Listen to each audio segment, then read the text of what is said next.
Stavo pensando, ma se avessi 3.000 euro da spendere per un computer, che PC verrebbe fuori? Sicuramente un PC potentissimo e anche strafigo da vedere, però sì, è un budget che almeno al momento non posso permettermi minimamente. Ma sempre ragionando per assurdo, se avessi una macchina del tempo e tornassi indietro anche di 14 anni fino al 2010 con questo fantomatico budget da 3.000 euro, che PC potrei fare? Beh, oggi con questa macchina del tempo andremo a vedere il PC definitivo del 2010.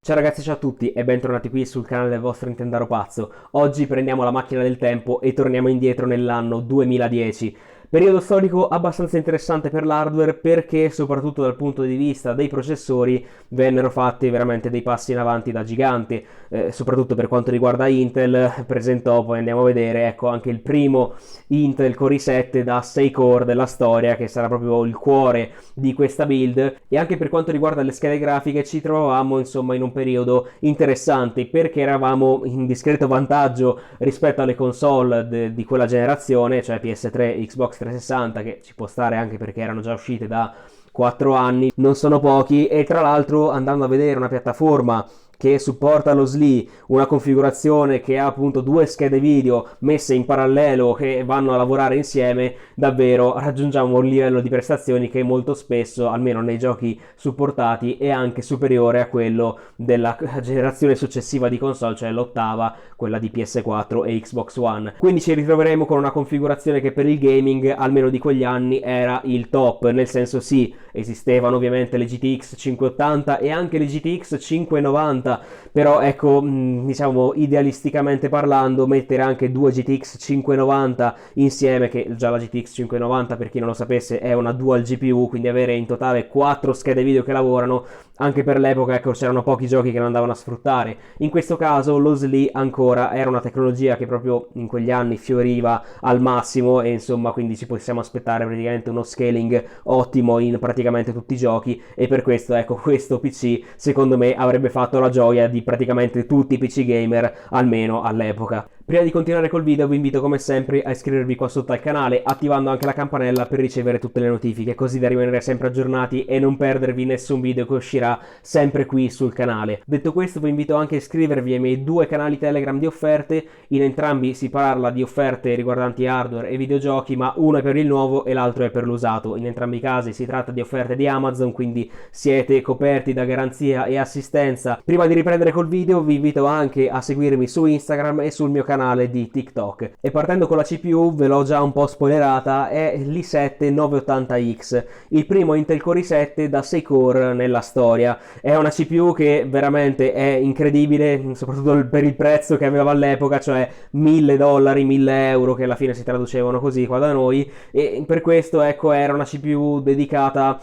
non a chi voleva giocare sicuramente, perché all'epoca l'ottimizzazione per il multicore nei giochi era qualcosa che ancora doveva avvenire. Praticamente mi bastava ecco anche un dual core 4 thread, al massimo un 4 core, per fare praticamente tutti i tipi di giochi senza problemi, e quindi un 6 core 12 thread era più che sprecato per gaming, mentre per la produttività ovviamente più si aveva potenza, almeno poi dipende dai programmi, ma meglio era. E quindi ecco, se avevate il budget andavate a prendere questa bestia di CPU, che ovviamente era la più potente per il 2010. Poi successivamente nel 2011 uscì il 990X, che era praticamente lo stesso identico processore ma con un pochino di frequenza in più. In ogni caso questo 980X è, vi ripeto, un 6 core 12 thread con una frequenza di 3,43 GHz di base, che però possiamo ovviamente andare a overclockare a anche ben oltre 4,5 GHz se supportati ovviamente da un buon dissipatore. Mentre per quanto riguarda la memoria cache L3 abbiamo un quantitativo di 12 MB, anche qui insomma più che sufficienti per qualsiasi cosa, almeno nel 2010. Per quanto riguarda la scelta della scheda madre, ovviamente dobbiamo andare con una che abbia un socket compatibile, cioè in questo caso l'LGA 1366. In questo caso abbiamo una Asus P6X58D Premium, cioè una praticamente delle migliori che offriva Asus proprio nel 2010, e fu anche una delle prime schede madri, sempre Asus, a supportare l'USB 3.0, che per l'epoca insomma vi ricorderete era qualcosa di molto molto interessante. È una scheda madre veramente eccezionale, con una dissipazione delle fasi di alimentazione ottima che, ripeto, ci permetterà volendo di andare a fare overclock anche spinto. Un'altra feature interessante è sicuramente il triple channel, che rispetto al classico dual channel che abbiamo ancora oggi nelle schede madri di fascia consumer, diciamo aveva un bandwidth superiore ovviamente rispetto alle controparti dual channel di DR3. Infine il costo di questa scheda madre era all'incirca di 200-220 euro, che in realtà rispetto ai prezzi che abbiamo adesso non è troppo lontana, soprattutto per le feature che offriva all'epoca. Ricollegandomi ora alle RAM, abbiamo invece un kit della Mushkin, le Enhanced Coppered,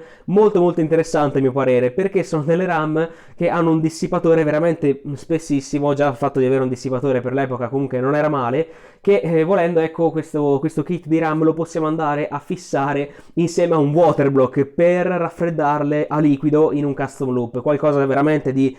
fuori misura secondo me, perché non credo ne avessero bisogno alla fine, ecco, di una dissipazione a liquido, dato il dissipatore comunque già molto generoso. Sono delle RAM da 2 giga l'una, quindi abbiamo un kit in totale da 6 giga che per gli standard odierni ovviamente non sono più sufficienti, però per l'epoca era comunque considerato un kit di RAM premium, perché alla fine 6 giga di RAM bastavano, avanzavano quasi per tutti gli utilizzi. E poi come prestazioni avevamo comunque 1600 MHz, sono ovviamente delle DDR3, con cache latency di 7 e anche timing secondari veramente molto bassi. Come dissipatore invece non abbiamo nulla di particolarmente speciale, perché è un dissipatore in realtà odierno, è un Ante K50 ad aria. In realtà l'idea iniziale era quella di mettere un dissipatore a liquido da 240, che tra l'altro anche quello sarebbe stato abbastanza anacronistico, perché all'epoca in realtà di dissipatori, a parte se uno faceva un custom loop, ma per quanto riguarda i dissipatori ad aria sì, ce n'erano comunque diversi, anche con molte heat pipes che comunque andavano molto bene. Però ecco, per quanto riguarda la dissipazione a liquido, quella volta gli all-in-one erano praticamente agli albori, e c'erano sia noi pochi modelli, ecco, da 120 mm, che ecco anche lì mi è sembrato un po' stupido andare a recuperare questi dissipatori, perché poi nel tempo ecco si sono anche rovinati. Per quanto riguarda invece l'archiviazione, anche qui siamo andati un pochino fuori tema, ma veramente poco in realtà, perché ho optato per una soluzione SSD e hard disk. Nel senso, gli SSD all'epoca già esistevano, però sicuramente non da queste capacità. Gli SSD SATA da 2.5 pollici, ripeto, si fermavano intorno ai 300 giga al massimo. In questo caso siamo andati a prendere un Western Digital Blue da 480 giga, 500 giga, insomma, una scelta. Poteva essere, ecco, un SSD da 128 giga, come può essere quelli della OCZ o anche della Crucial, insomma ce n'erano diversi interessanti, e 128 giga li pagavate sui 180 euro circa quando erano in offerta. Per quanto riguarda invece l'hard disk, questo effettivamente è dell'epoca, e abbiamo un hard disk della Seagate da 2 tera 7200 rpm. Anche questo, ecco, quella volta in molti, ecco, magari neanche utilizzavano l'SSD, installavano tutto sull'hard disk e buonanotte. Però in questo caso, ecco, mi è sembrato giusto metterci anche un disco che effettivamente era del 2010. E passando al mostro che abbiamo qui alla mia sinistra, che non entra quasi neanche nella camera, abbiamo questo Thermaltake Armor Plus case Full ATX, veramente enorme, con un pannello laterale comunque interessante per l'epoca, perché quella volta, diciamo, i case che avevano un'apertura anche in acrilico, così in vetro figuriamoci, però ecco in acrilico erano pochi. In questo caso, ecco, questo faceva la sua figura sicuramente. È un case davvero che per l'epoca poteva essere considerato uno dei migliori, costava all'incirca 160, tra i 160 e i 200 euro, e permetteva, ecco, l'inserimento di una marea di hard disk, lettori DVD, Blu-ray o quello che volevate. E la cosa però che fa sorridere è che abbiamo un case così grande, e come vi ho già anticipato prima per la dissipazione, però non possiamo andare a inserire un dissipatore da 240 mm, ma soltanto da 120, per il fatto che non abbiamo un posto per dove fissare il radiatore, visto che lo spazio sul top è occupato dall'alimentatore, mentre invece quello davanti è occupato, ecco, dallo spazio per il lettore DVD. Quindi ecco, abbiamo questo case che per l'epoca sarà sembrato il non plus ultra, che però oggi, ecco, fa abbastanza sorridere quantomeno. Di cose interessanti ne ha diverse, anche se non capisco capisco bene il motivo, per esempio l'armatura frontale che si può aprire con i magneti, questa qua, oppure ecco anche due cassettini per metterci delle cose, o per dire anche le chiavette per aprire la paratia laterale, perché sì, figuriamoci, se avete un case del genere avete anche un computer probabilmente assurdo, quindi dovevate mettere in sicurezza le vostre componenti con appunto una serratura per chiudere e sigillare il vostro computer. E come dimenticare poi l'unità ottica? Sì, perché all'epoca, come ricorderete, si utilizzavano ancora CD, DVD e anche in qualche caso i Blu-ray. In questo caso abbiamo proprio un lettore Blu-ray della LG, masterizzatore e lettore Blu-ray, che legge anche DVD senza problemi, che però vi dico è inutile completamente per quanto riguarda i giochi, perché su PC ecco non sono mai stati rilasciati che io sappia giochi in formato Blu-ray. E come alimentatore invece abbiamo una chicca di Corsair, cioè l'HX 1000, un modello che ci ritroviamo anche al giorno d'oggi, ovviamente con un sacco di revisioni. E all'epoca era un alimentatore semi-modulare da 1000 watt, 80 plus bronze, mentre quelli che abbiamo adesso dovrebbero essere anche platinum quasi. Quindi ecco, sì, l'alimentatore pur essendo di quella volta, però ecco 1000 watt, diciamo, in pochi secondo me offrivano un wattaggio così elevato all'epoca, e sicuramente ecco è un ottimo alimentatore con una buona piattaforma alle spalle e che ci permetterà sicuramente di alimentare senza problemi tutto questo computer. E finendo con le schede video abbiamo due GTX 570 in questa configurazione che sarà in SLI, SLI come lo volete chiamare. Sono due schede video molto interessanti per l'epoca, perché sono poi una custom veramente eccezionale, cioè la Classified di EVGA. In realtà questa custom ho visto che è uscita un pelino dopo il 2010, quindi ecco qui siamo un po' in territorio anacronistico, però veramente alla fine bastava che prendevate due GTX 570 di un'altra marca e volendo andavate a fare overclock alla fine. Queste perché di base partono con un overclock abbastanza spinto sia sul core e anche sulle memorie, e quindi ecco EVGA le aveva proprio diciamo twiccate per bene, e quindi ecco andare a mettere due schede video del genere, che sarebbero state il sogno di praticamente tutti i videogiocatori all'epoca, metterne due in SLI veramente era qualcosa di fantastico. E oggi cercheremo di ricreare quella sensazione, ovviamente poi andando, dopo aver visto l'assemblaggio, andando a fare tutti i test ecco nei vari giochi e nelle applicazioni. Quindi detto questo, credo di aver passato in rassegna tutte le componenti e ora direi di concentrarci con l'assemblaggio.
E come primo test dell'epoca abbiamo Cinebench R10, in questo caso ovviamente testato con l'overclock a 4.5 GHz, abbiamo un punteggio di 35.797 punti, davvero per l'epoca questo era un punteggio veramente assurdo, visto che tutta la concorrenza era ancora sui 4 core. Cinebench R15 per un test un po' più recente, overclock sempre a 4.5 GHz, multicore 1034 punti e single core 136, vediamo che in single core arriviamo praticamente alle prestazioni di un i7 di 2 generazioni dopo. 7-zip, compressione 40.479 GIPS, decompressione 47.579. Anche qua veramente ottimi punteggi per una CPU di così tanto tempo fa. Su CPU Z, sempre con l'overclock a 4.5 GHz, abbiamo in single core 410 punti e multicore 3080 punti. In questo caso siamo in linea con un Ryzen 5 1600 uscito ben 7 anni dopo, e anzi in single core siamo anche un pochino più in alto. Crysis, DirectX 10 1080p, settaggi massimi, senza anti-aliasing,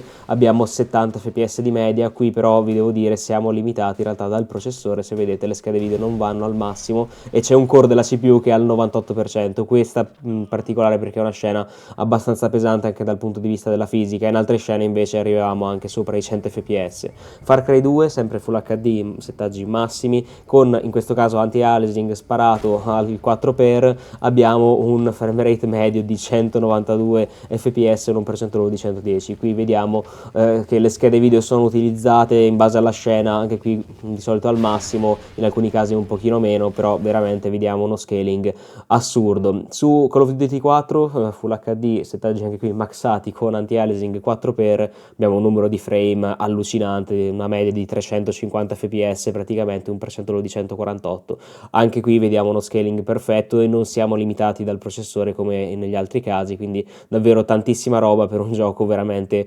eccezionale da questo punto di vista dell'ottimizzazione. E come ultimo gioco The Witcher 2 Full HD max settings, senza però l'uber sampling. In questo caso abbiamo un gioco che è più recente, quindi 2012, e vediamo che qua insomma lo SLI funziona senza problemi, 94 fps di media, un percentuale di 73. Detto questo, direi ora di passare alle conclusioni di questo computer e di questa build definitiva del 2010. Ed eccoci qui ragazzi, dopo aver visto assemblaggio e test di questo computer definitivo del 2010. Che ne pensate? Beh, io sono rimasto sicuramente entusiasmato dalle prestazioni, perché vedere una macchina del genere performare così bene, ok, in titoli che le competevano, perché effettivamente i giochi che siamo andati a testare sono tutti dell'intorno dei fine anni 2000, inizio anni 10 del 2000, vedere 350 fps su Modern Warfare 1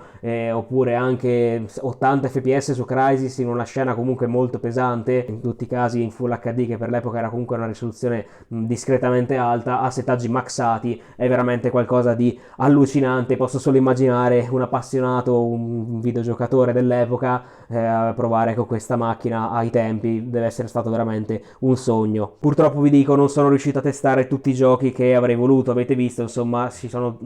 4 titoli, però a voglia quanti ce n'erano all'epoca che avrei potuto mostrare, ma che per un problema relativo al fatto che Windows 7 ormai è un sistema che non è più supportato quasi da nessun launcher, e per il fatto che i giochi all'epoca che uscivano in formato fisico hanno la maggior parte bisogno di comunque essere connessi a un server, implica che insomma su questo computer con un sistema operativo come Windows 7 si possano far girare veramente pochi giochi, e questo è un problema che attanaglia un po' tutti i sistemi operativi dell'epoca e di riflesso anche i computer, per il fatto che le varie piattaforme, i vari launcher non sono più compatibili e non sono più supportati su questi sistemi operativi, e questo rende l'utilizzo di questi sistemi operativi datati abbastanza difficoltoso per retrogiocare, per il fatto che o andiamo a utilizzare un gioco in formato fisico, e poi anche lì bisogna sperare che quest'ultimo non abbia e non debba avere il collegamento internet per giocare, e i casi ci sono perché per esempio Assassin's Creed è così, oppure dobbiamo sperare in una piattaforma come GOG che ci permette di scaricare i giochi diciamo senza bisogno di avere un launcher funzionante, e in questo modo infatti sono andato a utilizzare The Witcher 2. Però ecco, questa non è sicuramente una situazione rosea, ci dovrebbe far riflettere, per il fatto che sì, se attualmente comunque su questa macchina possiamo benissimo installare un Windows 10 e andare a utilizzare tutte le piattaforme, tutti i giochi che sono supportati poi effettivamente dalle componenti hardware, sappiamo però che prima o poi anche il supporto a Windows 10 verrà a mancare, è abbastanza un dato di fatto, e quindi sì, bisognerebbe correre alle armi con un nuovo sistema operativo, però anche qui di base Windows 11 non sarebbe supportato su queste componenti se non appunto con diciamo degli svicolamenti, ecco, e immagino che Windows 12 non sia da meno. Per questo motivo posso ipotizzare che fra qualche tempo, fra qualche anno, realizzare un PC con queste componenti che fanno parte di un periodo di transizione. Non siamo più nel periodo di Windows 98, Windows XP, dove effettivamente i giochi erano in formato fisico, non c'era bisogno di una connessione a internet, e quindi anche al giorno d'oggi, che sono sistemi morti e stramorti, insomma possiamo andare a utilizzare i giochi come vogliamo. Oppure con le componenti odierne che bene o male, almeno per adesso, sembrano essere compatibili con tutti i sistemi operativi, anche spero che verranno. Ecco, invece queste componenti proprio di questi anni, secondo me avranno vita difficile appunto per essere giustificate in un futuro anche come macchine da retro gaming, soprattutto se andate a utilizzare in un ambito contestuale, cioè con il proprio sistema operativo e con i propri driver, tutto quanto. In ogni caso io sono contento di aver realizzato questa build, anche se, come vi ho già detto prima, non vi consiglio di realizzarne una anche voi, per il fatto che oltre ai vari problemi di compatibilità già discussi prima, abbiamo anche un problema di prezzi, perché queste componenti, se andate a cercare proprio queste, già solo l'I7 vi costa 100 euro, la scheda madre anche, le RAM non ne parliamo, le schede video, se andate a prendere proprio le classified, insomma sono cifre folli. Quindi ecco, sì, una build del genere potrei consigliarvela se siete proprio appassionati, ma se andate appunto a trovare un PC magari da qualcuno, qualche vostro amico o parente che ce l'ha già, o appunto ne trovate uno su subito a una manciata di soldi così, e allora ci sta poi rimetterlo a posto e sistemarlo per fare una build del genere. Se dovete andare a prendere invece i pezzi singolarmente, per carità di Dio non andate a farlo, perché veramente verrete dissanguati